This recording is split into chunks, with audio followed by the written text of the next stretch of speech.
नमस्ते सबैजनामा म चाहिँ अयन सिद्दिकी म अहिले सगरमाथा इन्जिनियरिङ कलेज सानेपामा सेकेन्ड इयर इलेक्ट्रोनिक्स पढ्दैछु। नमस्ते, मेरो नाम चाहिँ बिकेश महर्जन, म पनि सगरमाथा इन्जिनियरिङ कलेजमा इलेक्ट्रोनिक्स पढ्दैछु।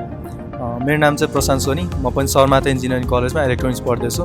हामीले चाहिँ लोकस 2020मा पार्टिसिपेट गरेको थियौँ, जसमा चाहिँ हाम्रो प्रोजेक्टको नाम थियो सिएनसी राउटर।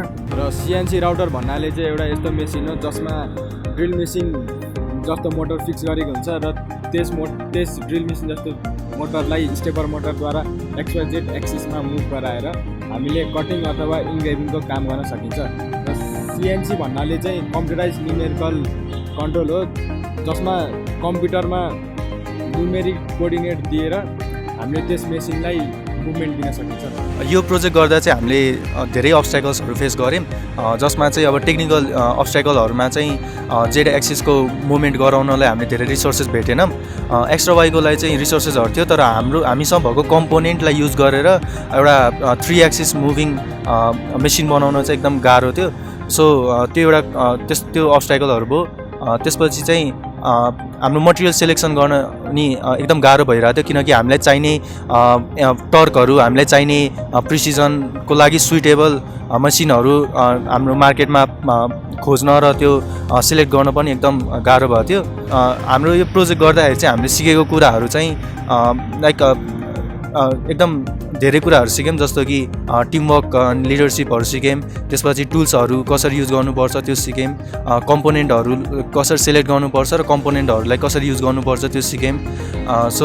अनि लाइक हाम्रो रिसर्चको कसरी रिसर्च गर्नुपर्छ, कसरी आइडियालाई प्रोटोटाइपमा कन्भर्ट गर्नुपर्छ, त्यस्तो कुराहरू पनि सिक्यौँ।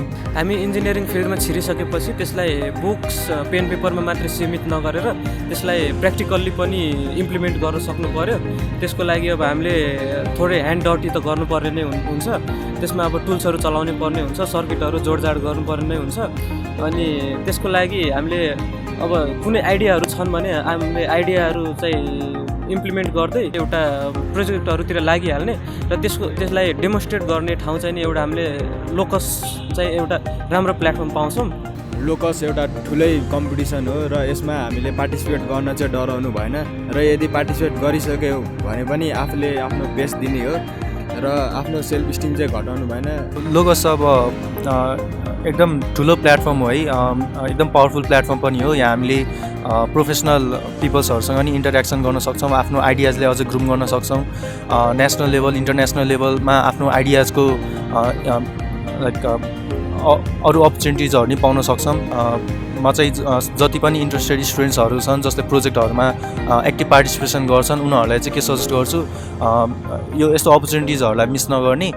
यो अपर्च्युनिटिजहरूले लाइफ एक्सपिरियन्स पनि दिन्छ, प्लस पर्सनल डेभलपमेन्टमा पनि धेरै हेल्प गर्छ।